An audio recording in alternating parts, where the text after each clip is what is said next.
Hello and welcome to Pleasure and Profits. I'm your host, Rachel Anzalone, Satisfaction Strategist. My guest today is someone that I've had the pleasure of knowing and watching grow in her entrepreneurial venture for, I think, about 6 years. She'll correct me, I'm sure, if I'm off there. She's wise and experienced and has such a depth and breadth of knowledge to share with us. And she also is just really a joy to be around, which is how we just spent 20 minutes chit-chatting before we hit record here. So meet Laurel K. Rutledge, your Chief Navigation Officer. Laurel is not your average coach. She's a business and organizational strategy consultant and advisor with some super deep coaching mixed in there. With a background in accounting, consulting, risk management, and HR, a whole bunch of stuff that most of the entrepreneurs that I know don't have experience in and need some support in. Across multiple industries, Laurel brings the secret sauce for her successful business owners. Holding a myriad of professional certifications, she's a graduate from the Center for Houston's Future Business and Civic Leadership Forum, and a member of the NASDAQ Entrepreneurial Center's Milestone Circles. Laurel is intent upon using her expertise to help women business owners step into their CEO energy and build the businesses and cultures they wish to work in. I love that. The key to success is Laurel's alignment, vision, action model. So we're going to talk about that based in her nearly 30 years of corporate experience. It's the framework for connecting strategies to intentional actions leading to expected outcomes. As both her entrepreneur and corporate clients will attest, whether you're building a business, a career, or a life, alignment, vision, and action is the key. Welcome to Pleasure and Profits, Laurel. I'm so excited that you're here. Oh my gosh, I'm so excited, Rachel. When I got your note, I'm like, say less. I'm absolutely willing to be on the podcast. So thank you for the invitation. It is, it's just a joy to connect with you after periods of time. We've sort of done this over the years. I do think it's been about 6 years. Yes. I was digging a little deeper into your LinkedIn profile, and you started your business in 2017. And I think we met probably in 2018. Yep, we did. And actually, I started the business in 2017 legally, but I actually started working on the business in 2018. So we met in that first year. Yeah. Oh, wow. That's incredible to think about.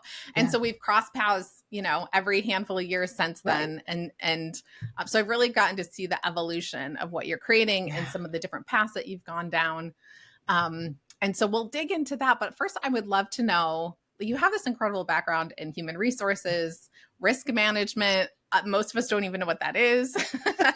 And accounting, sort of these areas that a lot of entrepreneurs don't have experience in. And so I'm really curious, what spurred you down that career path? And then what was it that made you decide to leave that career and start your own business? That's a great question. And I look back at my career and I could not have planned it. Essentially, I just went where the opportunity was. So I wanted to be a psychologist when I was in undergrad. And my dad was like, honey, I love you so much, but you got to get a job when you get out of school. And so therefore accounting, right? I didn't hate it. That is a familiar story. Exactly. Yeah. And so I did the accounting for a while and realized that doing the same thing every month was just killing me. And I had the opportunity to do some internal audit during that first, couple of jobs. I went to grad school, decided I'm going to do operations and international business because I wanted to be functionally fluent in Spanish by the time I left grad school, and finished it in Spain. And then I wound up going into internal audit, which for anyone listening, if you're not an entrepreneur and you have kids who are thinking about what they want to do, internal audit is a great way to go because you get to see all of the pieces of the business. So just sidebar. What is that? Tell us what that is. Because sure. So internal audit, if you think about auditors, so like your big, like Andersons, Deloitte's, all of that audit financial statements, internal audit are the people that are really more operational. So they do some of the same work, looking at the financials, making sure things are compliant, making sure things are running, but it's almost like an internal consulting business inside of a firm. And so you get to see all of the operations and you don't just look at financials, you actually look at processes. And good internal audit departments actually become those internal consultants and are part of the decision-making process, are part of process design. It's actually a pretty cool place to be when you first get in an organization. So that's super, super interesting. And I didn't realize that that's what that encompassed. And now I look back and realize I worked for small companies, and I did that in different capacities at different companies, because I just had that perspective where I could like walk into a piece of the organization and go, oh wait, but couldn't this be done differently? And why are we spending money on that? And how efficient it's what's happening over here.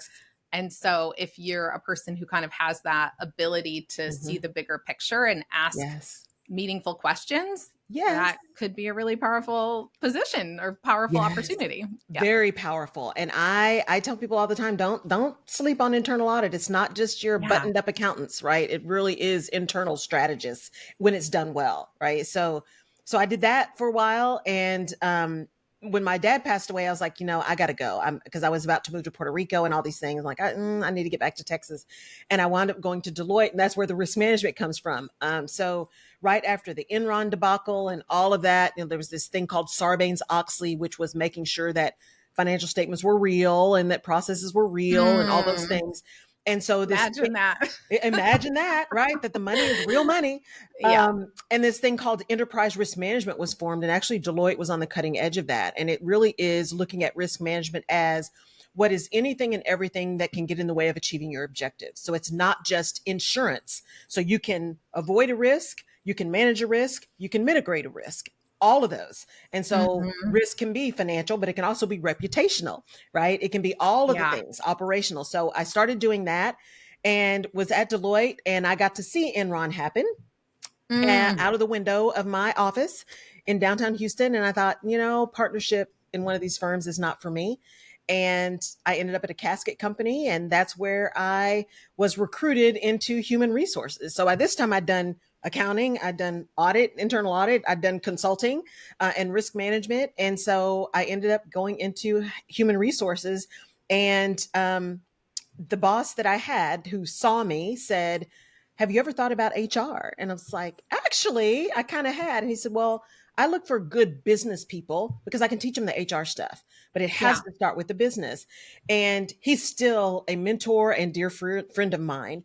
And that's how I got into HR. And I ended my career as the HR VP of global strategy and analytics for a big chemical company. So I couldn't have planned it. I just knew at each step, I'm like, I can't do this, right? I can't do this audit anymore. Or my dad passed away. I got to get out of Michigan. Or, I'm not going to be a partner in a firm because you're in business with everybody. So let me go find something else to do.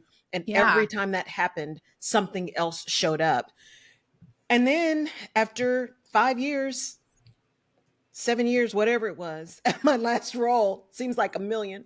I just woke up one day, December, and was looking at my family, and I'm like, why am I sitting here with these people who I love with all my heart, all the fiber of my being, and they would do anything for me, and I'm just irritated that they're breathing my air. Like, that's not okay. I hadn't slept on a Sunday in 5 years. I was in constant conflict, and I'm not conflict avoidant, but I don't want to live in conflict. And there was just a complete disconnect of values of how I like to lead, how I like to do business, and just telling the truth. And I thought, I'm just not doing this. So that December, I went in, I said, I'm not doing this. Walked in that February and said, I'm done. You've got until May, but I'm done. And they ended up asking me to stay. And I stayed until December of 2017. But that staying funded the start of my business. So it all worked out. But I didn't plan it. It just kind of happened, and it has made me great at what I do now. So God knew better than me. Yeah, I think that that those transitions sometimes they're hard when you're in them, when you're leaving something that doesn't fit you anymore, and you're trying to move into something that fits better. Yes. And you also, very few people can just cut and dry and go do something else, especially later in life. And this is one of the things, and by later in life, I mean, I don't know, over 35. I remember when I first was kind of diving into the entrepreneurial space, I think I was in my early 30s. I think it was 31, 32. Right. I was married. I had didn't have a mortgage yet. But there was child support for my ex's kids. And there were, there was student loans being paid, there was sort of all this responsibility. And I remember being in these entrepreneurial circles with, young people who are like, I slept on Yes. my mom's couch for 6 Right. months and, I ate ramen, and just thinking, okay, well, that doesn't work. There's a point in Yes. your life where that's not the way to go. Right. Where, Exactly. yeah. And so, one of the things that I love about the skill set that you bring is, like, you have all this experience in these aspects of business that very few entrepreneurs have, especially when we're talking in this small business space, in the solo entrepreneur space. And it's all such valuable information, experience, and you bring your own life experience, your passion for living, your love of people, your desire to help people and to make the world a better place, which, often I think those two worlds feel very separate, Yes. right?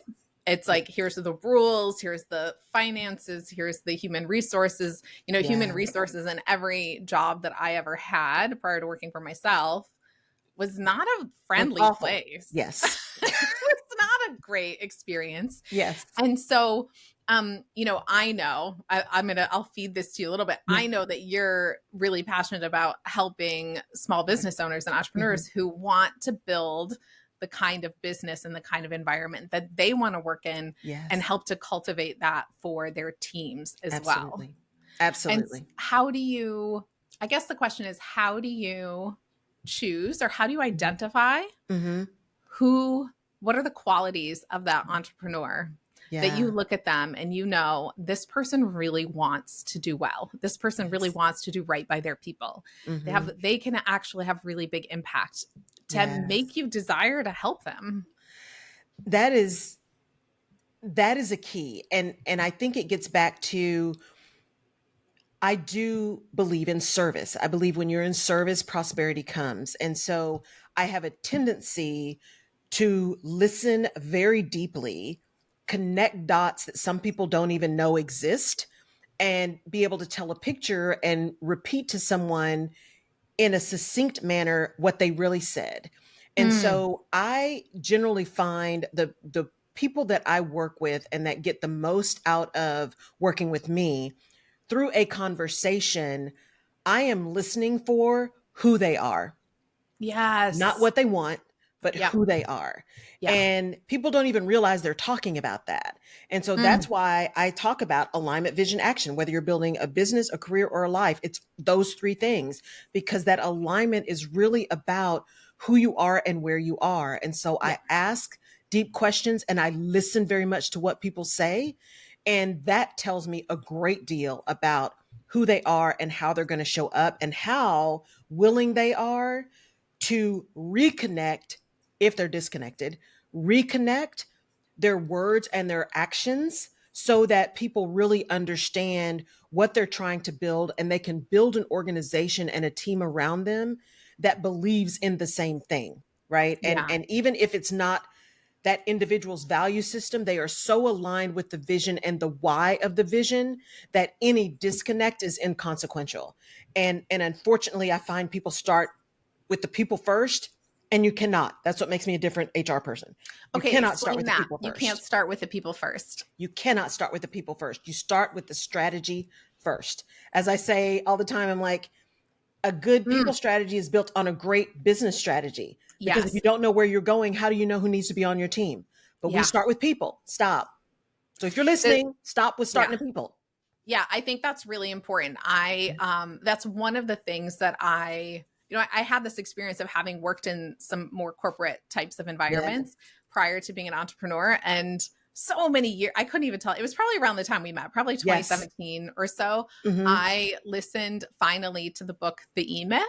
Yes. And I don't know why I had resisted it. There really was no reason, but you receive the things when you're ready to receive them. So Absolutely. I'm like listening to the audiobook or the E-Myth and realize what he's describing is how I operated at the franchise business, the franchise restaurant operations that I was working in. And one of those things was that you map out all the positions and then you find the people to fit the positions. Yes. And connecting that to the world of entrepreneurship has been so incredibly powerful for so many of my clients too, where it's like, in their business and Yeah. they've got people they've grown with that can't do the job anymore. The job's grown, it changed, the Yes. expectations have shifted, but we're attached to the people.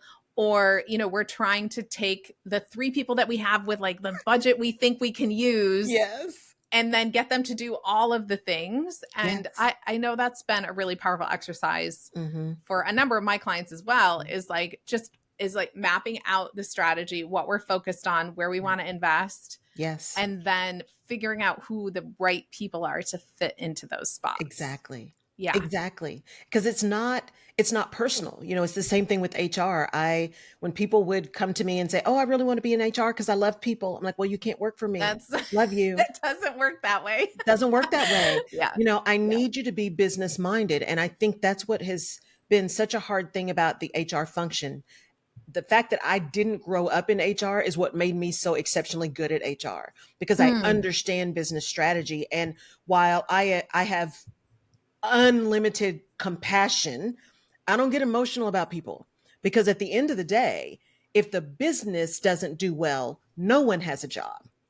And so Yeah. how do you understand the business strategy, especially as HR people? We need to know more about the strategy than everybody else, because we're already seen as soft and not really understanding. You need to be able to speak about the business and then connect the people and the skills that are needed and where you need them and what you're going to pay. And you need to connect all of that stuff to a business case. That's why it gets lost, because we get emotional and we have emotional conversations, and it's a value conversation. And it's the same thing with small businesses. I want small business owners to be able to have value conversations, right?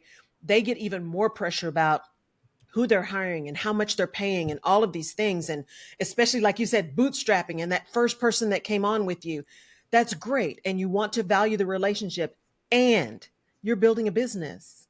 Yeah. It's not a philanthropic society. It's a business. Yeah. Okay. So there's so much I want to dig into on this. Okay. The first thing is that as you were saying this, I could feel all these triggers inside of me. And I'm thinking about the people listening who Yes. are heart-centered, purpose-driven, you want to make the Yes. world a better place, love people, you know, Mhm. and what those triggers are for them. Yes. Now, for me, it was, I learned, you know, I grew up in the 90s Mm-hmm. in that version of feminism, Right. where there was like no crying in business. You had to be Yes. tough. You got like, it was like, you gotta hang with the big guys, Yeah. you know? And I did. And I did that to the extent that I could, but often I would find myself like faking it Right. in that capacity and being Right. stone cold, and then rebounding with just a total meltdown. Right. Right. Like a complete, Yes. you know, because I was not allowed in that environment to feel any emotion, to care about Right. anybody. It was like, this is the way things are. This is what we do. And Yes. that's the way I learned it. And then on the alternative side of that, so many of the people who I've worked with over the years Yeah. and who I know listen to this podcast are big hearted. You know, they Yes. haven't had that business experience. They love everybody. They want to take care Yeah. of everybody. And you said something really important, which is, if the business isn't profitable, if you're not hitting those, if you're not operating in a way that is sustainable, that Right. is functional, then Right. there is no business. And Right. so it's sort of this pendulum swing of, you know, if you're so far in the direction of being Mhm. sweet and loving and caring and trying to take Right. care of everybody at the expense of the business, then there is no business. Right. Or Right. often, I'm sure you've seen this too, then people just get frustrated. They feel like the CEO, the owner, feels like they're being taken advantage of. Mhm. You know, nobody's pulling their weight, and then they just start Right. firing people, and they have a meltdown in the other direction, right? Yes. Yes. Yeah. That's why I say, you know, my mantra is, I've got a lot of mantras, but one of my big mantras is, especially with women owned and women co-owned businesses, is I want you to lead with your heart, but act with your head. Yeah. You can do both. Yes. Don't put your heart away. Let your heart lead, but I need your action to be head driven, not heart driven. That allows you to be out of emotion and into compassion. There's a difference, right? Emotional is like, oh my gosh, I can't, if I let them go, what about their family? What about, I got to make people happy? No, Compassion says, you know what? Got to make this business happen. I'm dealing with a person. I'm not talking about their character, but there really are some things that aren't working. And so it is not unkind to be clear. And I'm doing them a disservice if I don't have this conversation. And so I Yeah. can have the conversation from a place of compassion and concern and love for this person that's focused on business outcomes. So Yes. emotion makes us think about character and we're passing judgment. Compassion lets you still feel for people, but be able to have the tough conversations and make the tough decisions. And you have to be both. I believe you have to be heart led and mind action oriented. I love that. And so often I think if we are so focused on caring for people, we're actually doing a disservice by Yes. not coaching and mentoring Yes. or holding them accountable for things. I mean, it Exactly. really just creates a dysfunctional work environment in Agreed. which that person feels things feel ambiguous. They don't actually know if they're doing well or not. They feel like they're Yes. sort of floating out there. In the meantime, the CEO, the owner, or the manager is harboring sort of all this resentment because they're not getting the results that they Right. want, but Right. they are avoiding that confrontation. And it doesn't feel good for anybody. And it's Right. not productive. It's not Agreed. the makings of a successful and sustainable business. Exactly. And so Agreed. I think what I hear you saying, I think we agree on there's like a sweet spot and an Yes. interweaving of the, I don't want to say soft skills, Right. but actually I was saying right before Yeah. we start recording, I was listening to Adam Grant's book, Yes.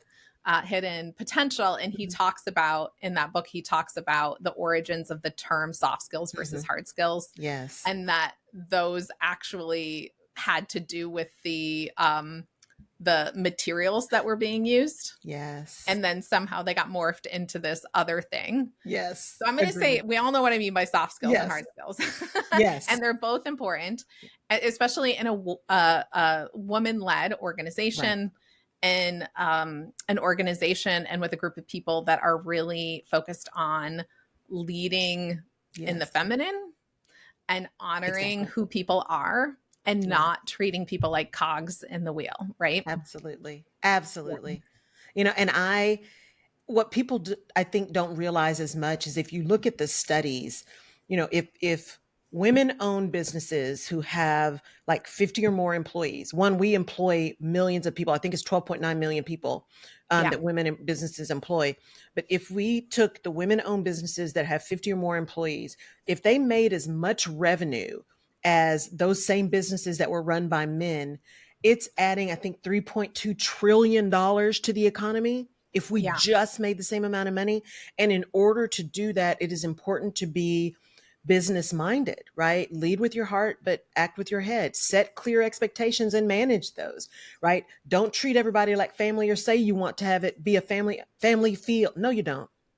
Think Yeah. about your I last mean, family dinner. You do not. even you You do don't want it to not. be family. I was just going to say, even in a family, there's Yep. all this like dysfunction and Yes. miscommunication. Like you don't want a business Nope. that operates like You a do not. family. You want the power is in having an organization where people feel valued, they feel safe. There are clear expectations that they can meet Yeah. and or exceed, which is what you would love, right? They understand the mission, they understand the direction. That's all about really managing people, being clear, knowing your direction, getting the right folks in the right jobs, being honest when they're not in the right job, and understanding whether it's a can't or a won't. That's Yeah. why I say continue to lead with your heart, because it's not unkind to be clear, but act with your head. If it's not working, you're not doing anybody a service to do it. And so there's so much power in women. When we make money, we impact communities. That's what Yeah. happens. We give back into communities, we build things up. And I just want more of us making more money, and not to just say we're in the 7-figure club or the 8-figure club or any of that, but because we're really building up communities and supporting families and giving people ways out and just really creating environments that are bigger than us, bigger than us. Yeah. And I think that thinking big is something that many of us, I'm hesitating on how I want to say Yeah. this. It's not that we don't think big. Right. It's that we often look around at what other women entrepreneurs are doing, and we're Yes. comparing ourselves to that and thinking that we need to create something like that. Yes. And in doing so, we're discounting our own experience, our own wisdom. You and I know, I love that look on your face. You and I've talked about this many times. Yes. Yeah. Many times that, you know, we look around and we see what other entrepreneurs are doing. And so we think that's the way to go do business. But in the meantime, you have 25, 30 years of experience. Nearly 30, yeah. In an industry and working with big companies, and like the capability that you bring to the table is not the same as somebody who, you know, took a weekend coaching certification course or whatever it is. And not to discount that, right? Like, if that's your path and, you know, and you're just learning it and you're getting started and you're building your business that way, that's great. But we're not that person. There's a point where you're, you know, 40, 45, 50, 55, 60. Yes. I have a client who hired me when I think he was 70 or 75 when he hired me, starting a new business venture. Yeah. It's never too late. You're coming from a completely different place, right?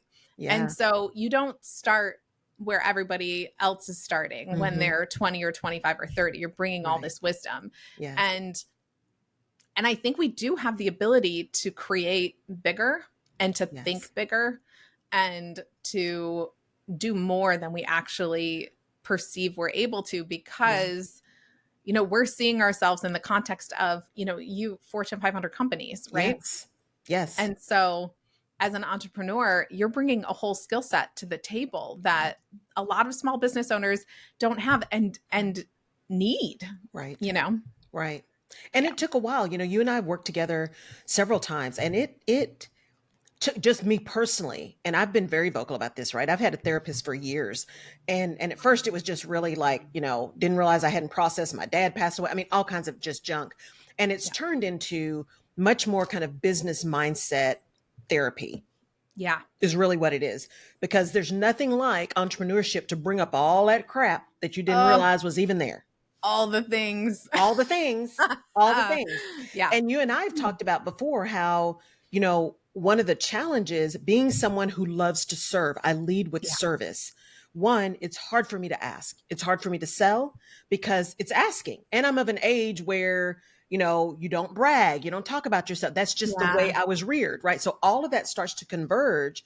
So it's important that you give yourself some grace and understand that there are factors at play, some of which were not in your control, that were just environmental, but they will manifest in a way that may be detrimental to the goal that you want to have.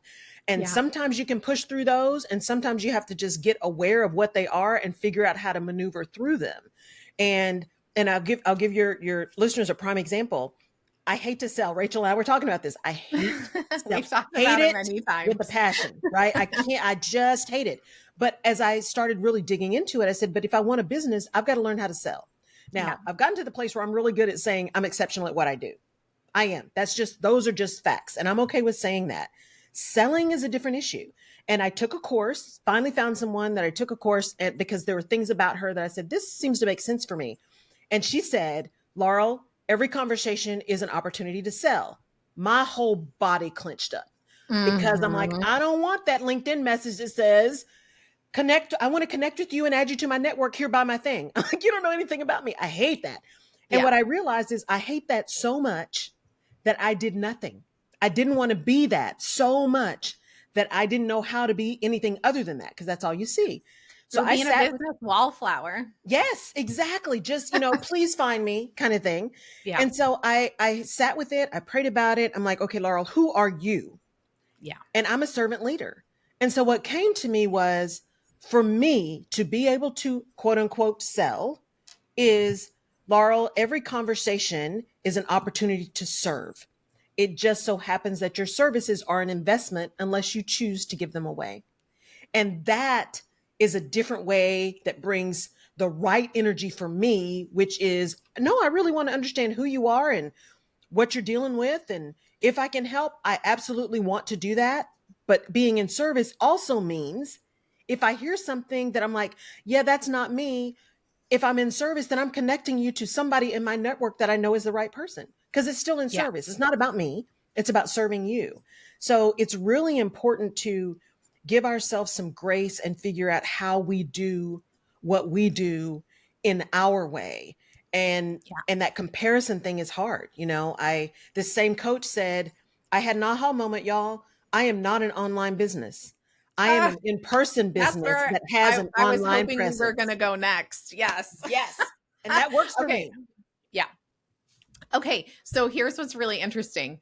Well, first of all, I want to just put a pin in the conversation around how we take care of our employees and our Yes. team and how we nurture them and train them and all that stuff. So Yes. we're going to just put a thumbtack in that. We're going to come back to it. Right. But since we're here, Yes.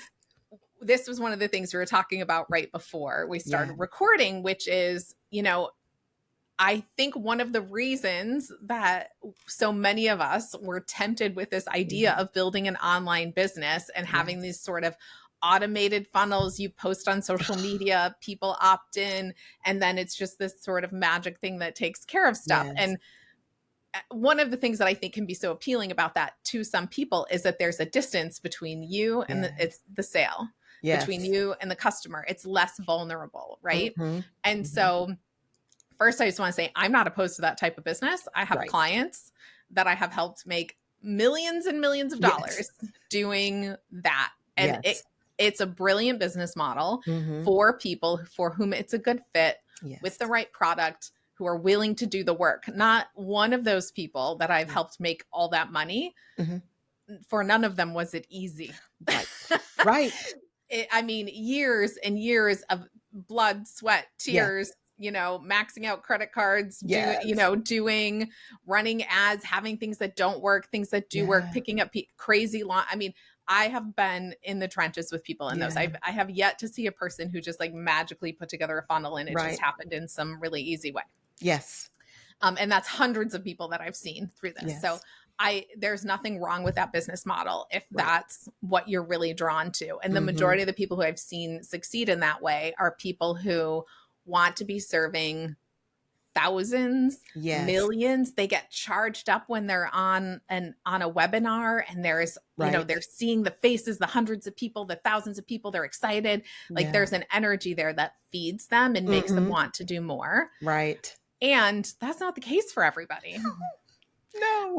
And I realized for myself after helping so many people do that and having this story in my head repeatedly of like, I should do that. Right. I know how to do this. I just helped that person make $500,000. Yes. In like a month. I should do this for myself. Why am I not doing this for myself? Is because it's not aligned with who I am. Right. I would rather you and I in an Airbnb living room, in our sweatpants with coffee, like hashing it out. That to me is way more satisfying and enjoyable. Agreed. Yes. And I think the same for you. Yes.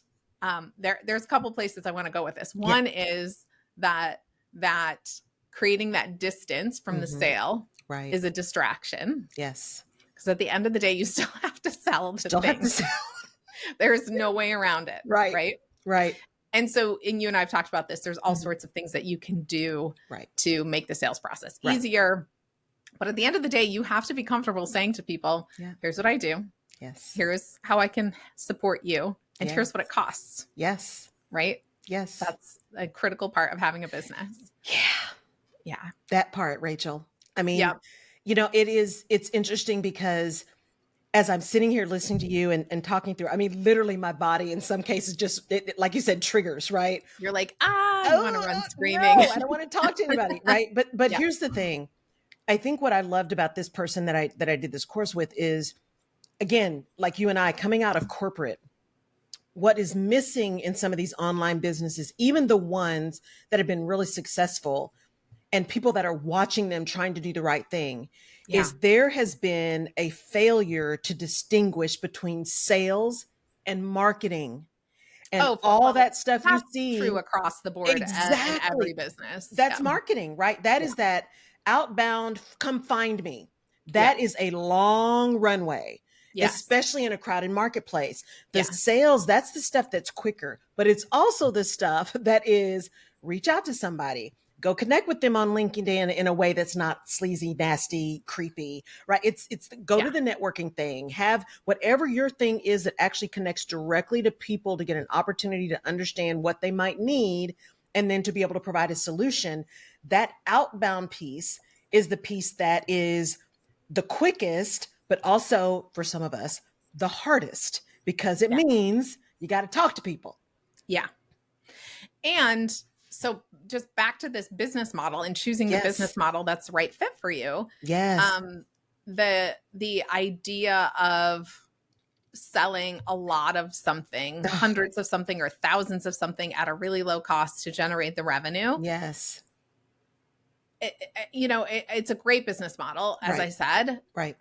If you're teaching the type of content, if you have the kind of message and the skill set to distill it down into something that people can consume themselves from video, workshops or online workshops, etc. Exactly. And that's an itty bitty little piece of what the entrepreneurial world is. Right. And I think that when we look at somebody like the skill set that you have, you can create sort of general information for people about human resources, about risk management, sort of all those things. Right. And also you have the ability to go into a multi-million, multi-7-figure, multi-8-figure business and create massive impact in a really short period of time. And they have the budget and they know that they have issues that need to be solved. They understand risk management. They understand human resources. And so you can go sell that contract and do work that's really meaningful. Right. And profitable. Yes. And if that satisfies you, then, why spend 20 hours a week trying to grow a following on Instagram? It's just like a different when you're a person world. Who is only on social media under duress in the first place. Only under duress. Yeah. So I think that question of finding the right model for you and thinking bigger. I've had this conversation with you. I've had it with some other clients over the years of you're not playing the game wrong. You're playing the wrong game. Right. And, and the game for you might be locking down, $500,000 contracts. Right. It might not be selling digital products for $200 a piece or whatever it is, Yes. Slit my wrist. I just can't take it anymore. Yeah. And so, and again, it's not like a right or wrong. It's not one thing's better than the other. It's like, here's who I am as a person. I like to be in the room. Yes. With people. I like to get into the nitty gritty of all of their ins and outs and all their, that's really satisfying to me. Yep. That's what I love. And so that's how I want to spend my time with my clients. Exactly. Yeah. And as introverted and as I am, and as much of an empath as I am, so I have to really manage my energy. I realized the kind of business I wanted to have and who I wanted to work with when I sat back. You and I had this conversation, right? Really sitting back and what are all of the things that I've done and which ones really energize me, knowing that too much people time drains me. Yeah. After I do these big strategy sessions, even when I do a 90-minute session with someone, I'm so jazzed up about what they got for their business. I'm like ready to go do 400 miles or something. Yeah. But you give me, do that online HR portal or no, thank you. I remember that. I remember the HR. It's still there. Well, you know what the thing is? The thing is, as things have evolved, so many of these things that even 5 years ago would have been really valuable, AI can now do. Yes. I don't need to write your manual. ChatGPT can do that for you. Yeah. And so what's really valuable is you and your presence and your wisdom and your insight and your perspective. Absolutely. That's what's really valuable. Absolutely. It's the conversation I've had with people that I have to remind myself all the time. It's like, it's not an hourly rate, right? You're not buying that. What my expertises, you're investing in 30 years of corporate expertise across accounting, auditing, consulting, multiple industries. I've seen a lot of stuff. I've worked globally, right? So all of that is what you're getting when you work with me. So it's the value conversation is you don't have to go get that MBA and finish it up in Barcelona. I've done that. So I get to use all of that to get you where you want to be. Yeah. Yeah. Yeah. Looks like you're working on that sales conversation. I am, as we speak. Yes. Yeah. Okay, I want to go back to the conversation around how we take care of our teams and cultivate our teams and train our teams. So, perfect. In the small business space, one of the things that was really shocking to me, having come from, and actually now that I think about it, I don't know why it was so shocking, because one of my, some of those early jobs that I had were for companies that were sort of startups, and we were building things as we went. Right. And also, I worked for a coffee company. One of my peers had worked for Disney and training. Wow, and so he wrote the training manuals and I helped him, and I learned how to write training manuals from a Disney employee.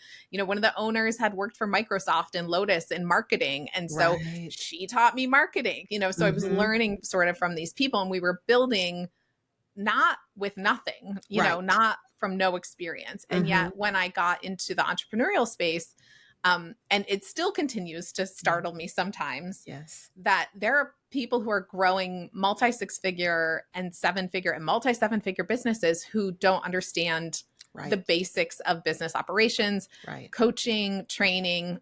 And so I think there really is a need for consultants like yourself to come in and advise and help people to understand how to do that stuff. But one of the things I bump into all the time, especially when hiring, I guess probably both employees and contractors, is this idea that you just hire a person and put them in a job. And I have to explain to people that in, going back to that franchise environment that I worked in, it was a 3-month training program. For various roles, various aspects, that it takes people months to get in the group to understand the expectations. And that's with very explicit training manuals, step-by-step instructions, benchmarks, checkpoints, all those things. You bring in somebody into your small business and you have no operations manual, and it's all just, there's it's a little disorganized. There's kind of stuff everywhere. And you think that in a week or two, they're going to just hit the ground running and be your star employee. It's probably not very realistic. No, it's really not. And it's funny, as you're talking, I'm like, one of the 5 things I tell people is you got to be ready to let folks go. Right. And when you have a situation like you just described, that first business owner, they just hire somebody, they think they're going to be able to jump in. What happens is that first person you hire that's bootstrapping with you, it's really invested in your business, to the point that in some cases they take a lot of ownership. So when you do get to the point where you're like, you know what, we need to hire 2 or 3 more people and we need to start dividing the jobs up, there is such an ownership for that person that they almost feel like they earned the right, or you owe them the right to be involved in every decision you make.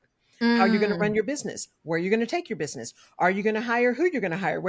Because they have been there from the very beginning, and you've probably shared so much with them because now you got somebody that's in the trenches with you.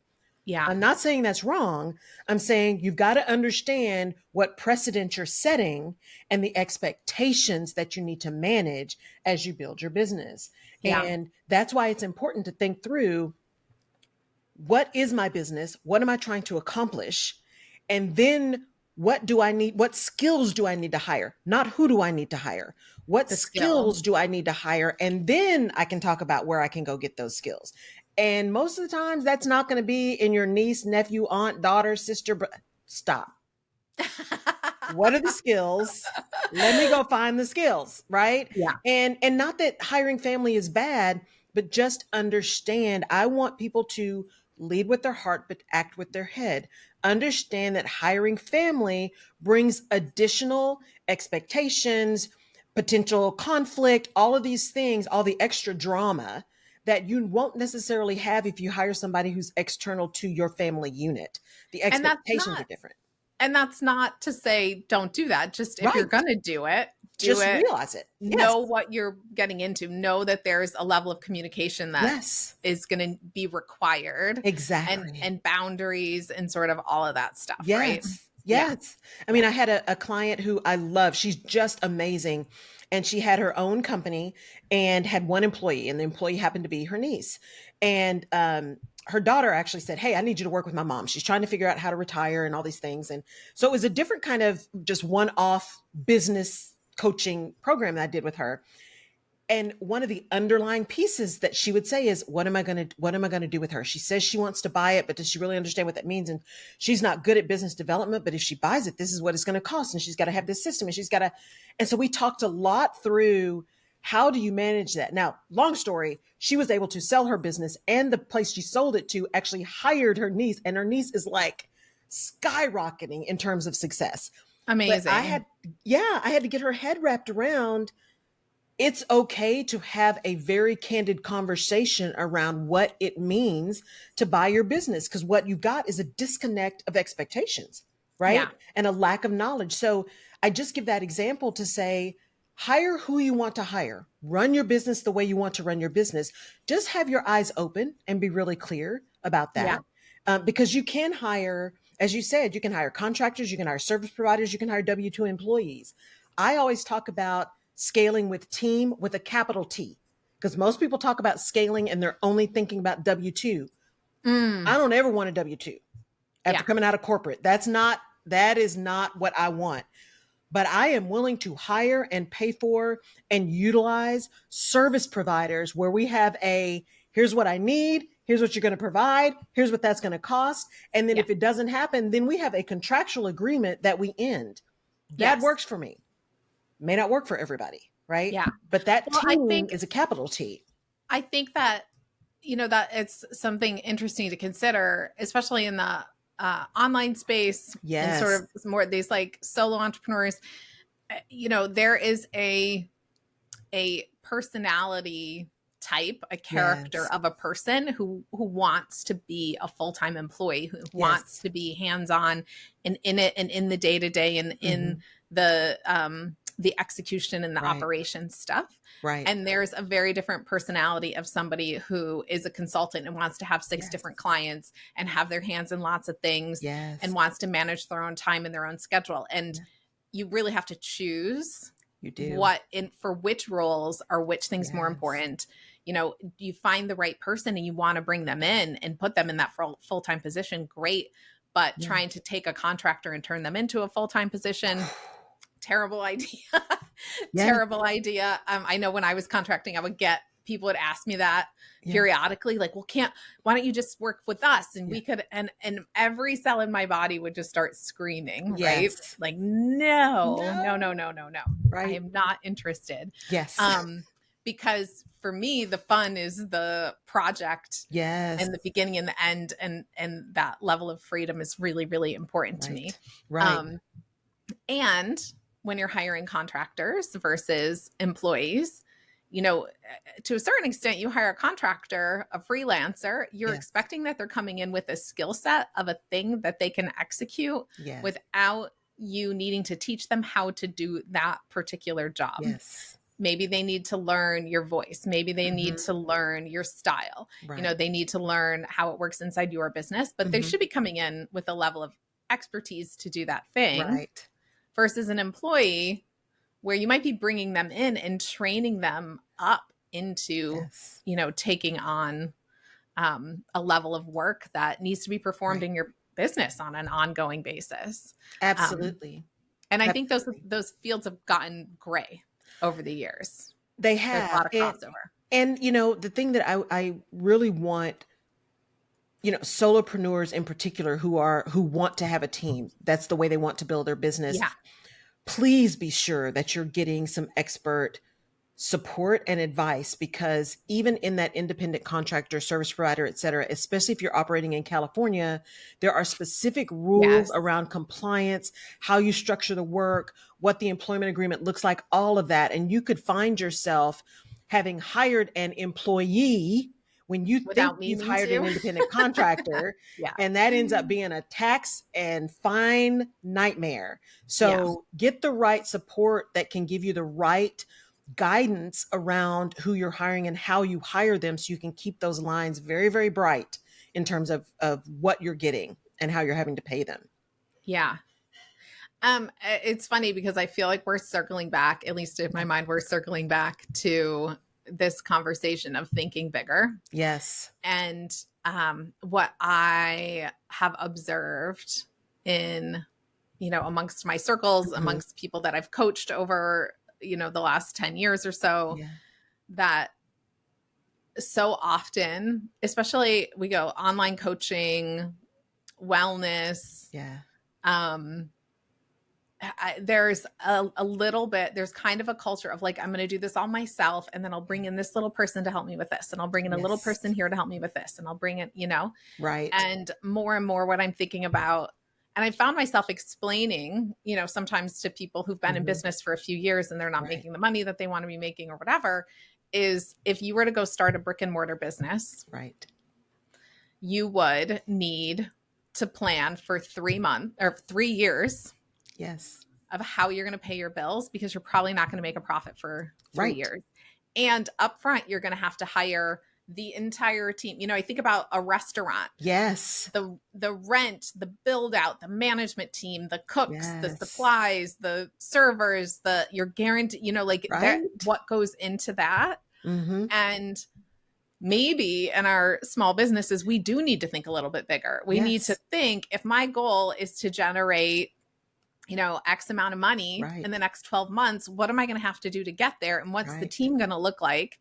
And so I may need to consider, how much do I need to invest every month before I'm profitable? Right. How much skin am I going to put in the game in order to reach that goal? Right.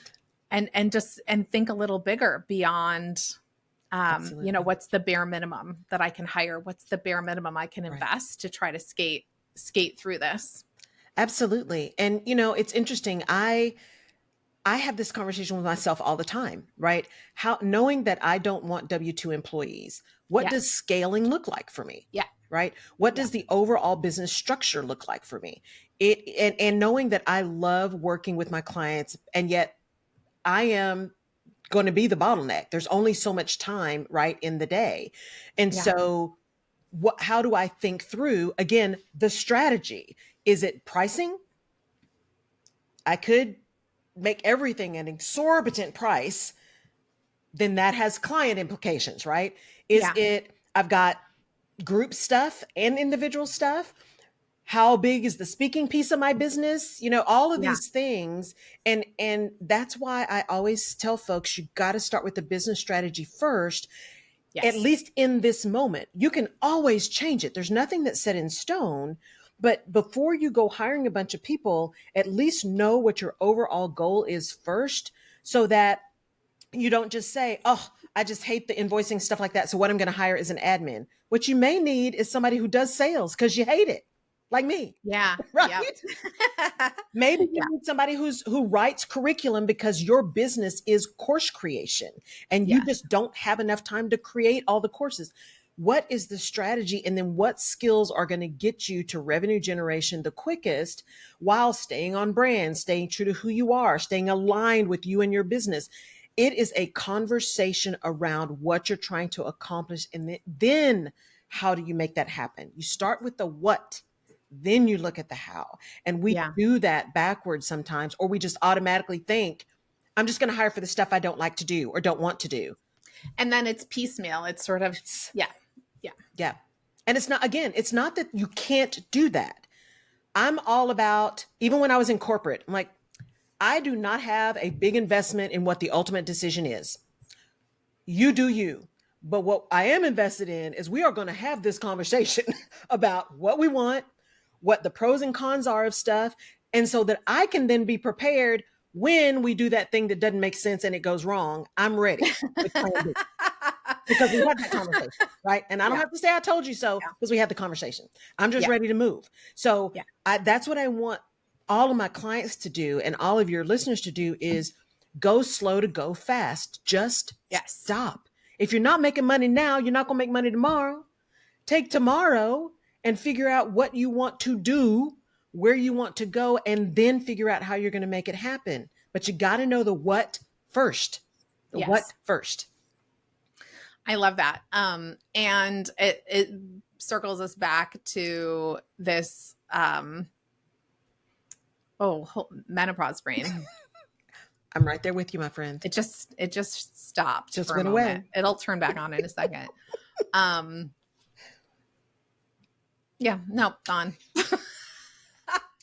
We were talking about people, business, structure. I know. All the things. I think where I was going, it brings us back to this idea of slowing down, being present, making educated decisions, not looking at what everybody else is doing, investing in learning for yourself, with experienced people, and treating your business with the same respect. Yes. That, even though it's it's a solo venture, even though it's an online business, even though you don't have, maybe brick and mortar, even though, still treating it with the respect that you are a badass woman. Yes. You have something of value to give. Yes. And just thinking bigger about how to get there. Right. Yeah. Yes. And what's, you had asked me very early on before we started recording of, what were those things that I had learned in this whole idea of online business versus, whatever. Yeah. And I mentioned that this one woman had this aha, right? I'm not an online business. I have an online presence. Yes. When I look back, and I look back sometimes out of derision for myself, right? Like, why did you spend that money? Why did you do that thing? Why did you, and have to really stop this. So y'all, you're talking, Rachel's interviewing somebody who's doing this every day too, right? I have that same head trash that everybody else has. And that's why coaches need coaches, right? Everybody needs a village.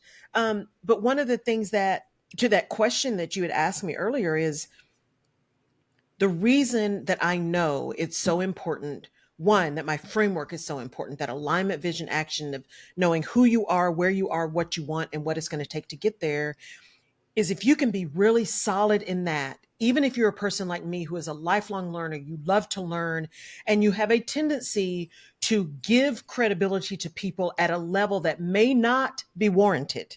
Yeah.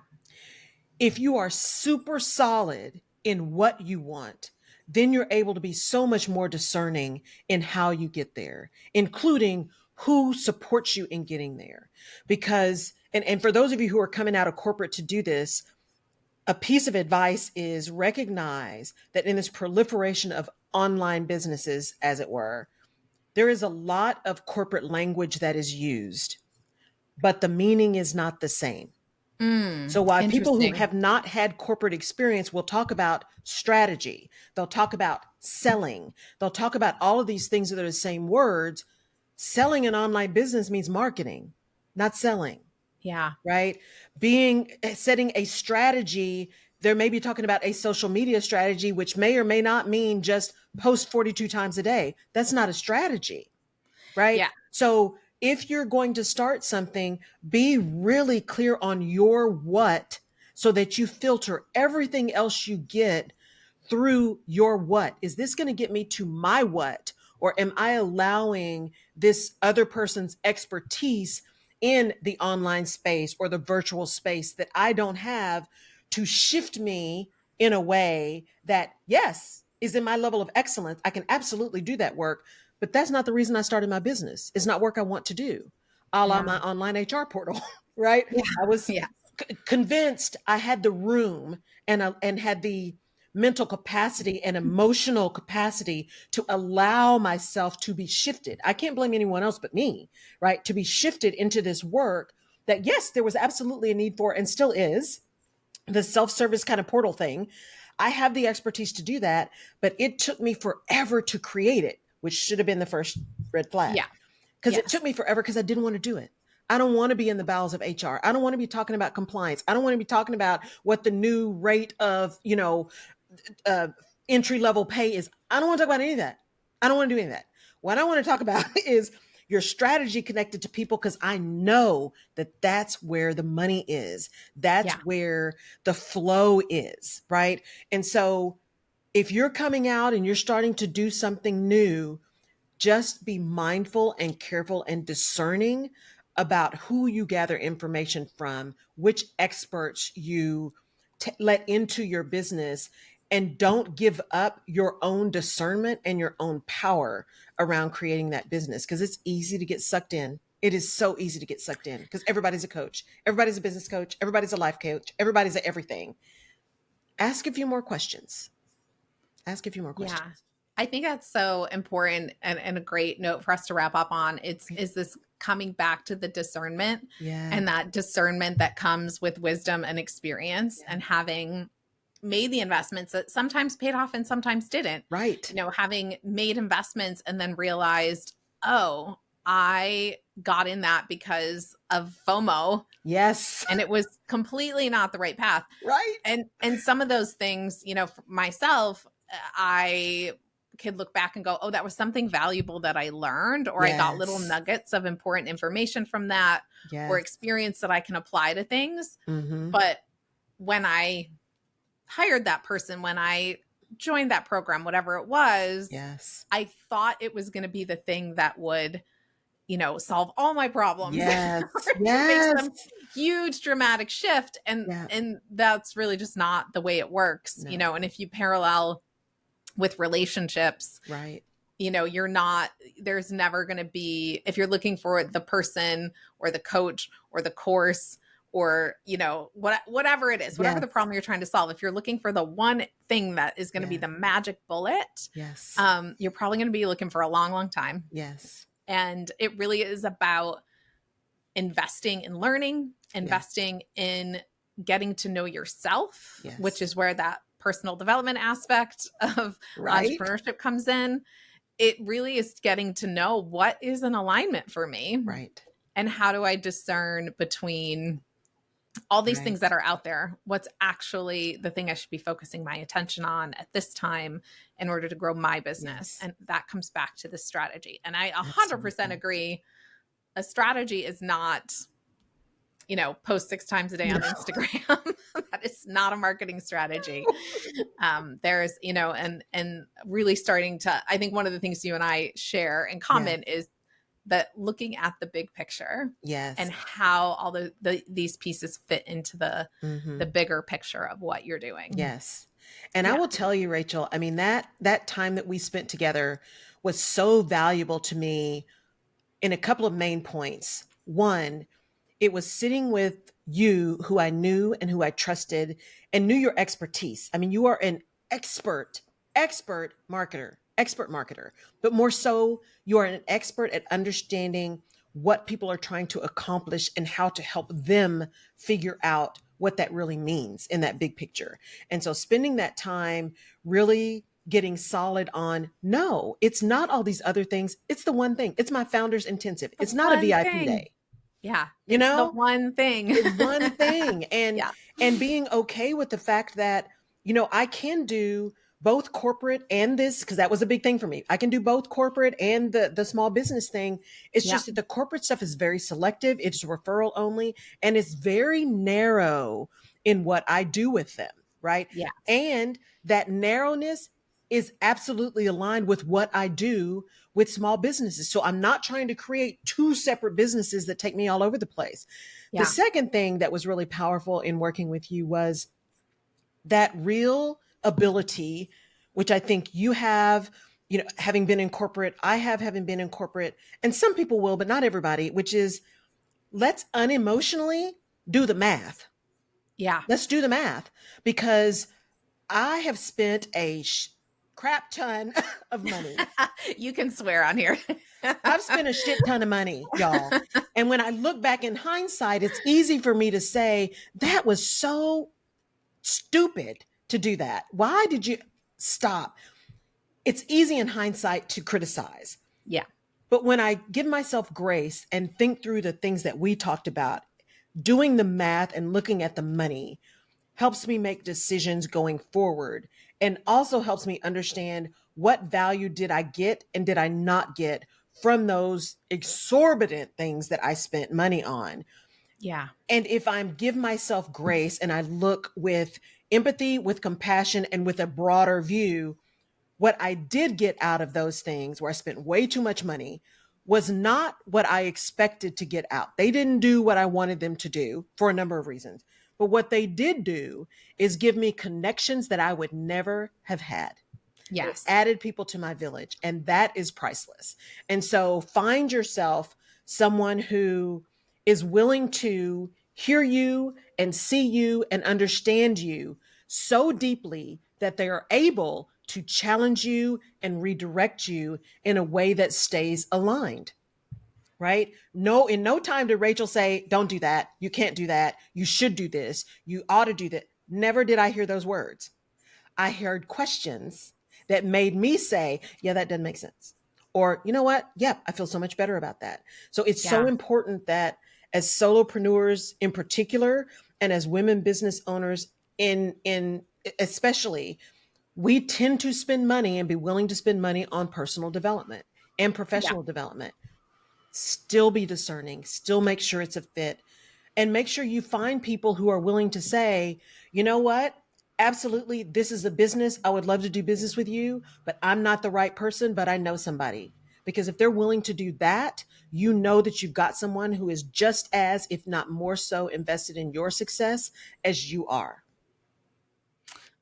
Brilliant, brilliant words. And what I just to put a bow on that, what I heard you saying earlier, and I was reflecting on as you were talking, is that the opportunities to invest, the coaches that I've hired, the masterminds that I've been part of, the people that I have learned the most from have been the people who did not prescribe a specific way of doing things. Yes. And now the one caveat to that is like, I, for example, invested in learning how to do PR. Right. It was tactical. Absolutely. And I got the tactical stuff out of that, right? Great. But when you're talking about growth, strategy, it's really, there's a point where it becomes about being environments where people are asking questions. Yes. And not prescribing a certain way of being, because it really is all about coming back into alignment. And that we share across the board. Yes. We just want everyone to be aligned. Yes. Amazing. Thank you so much for being here. I could talk to you all day. We're like a half hour past our planned recording time. Right. Thank you so much for being here, Laurel. Thank you, Rachel. I had a blast. So we'll have to do part 2 at some point. Yeah, we will do part 2 at some point for sure. And thank you all for joining us. We'll put Laurel's links in the show notes so that you can find her. Actually, before we go, tell us how to find you on Instagram, LinkedIn, your website, and then we'll be sure to include those links as well. Awesome. So the website is laurelrutledge.com, all run together. And then my LinkedIn is Laurel-K-Rutledge. And then Instagram, you can find me at The Rutledge Perspective. Or no, I'm sorry, Laurel.K.Rutledge. So it's Laurel.K.Rutledge IG, Laurel-K-Rutledge in LinkedIn. So that's where you can find me. We will be sure to put those in the show notes so that they can be found. Absolutely. Thank you. Thank you so much. Thank you all for being here. Until next time, I'm wishing you even more pleasure and profits. Have a great day. Bye.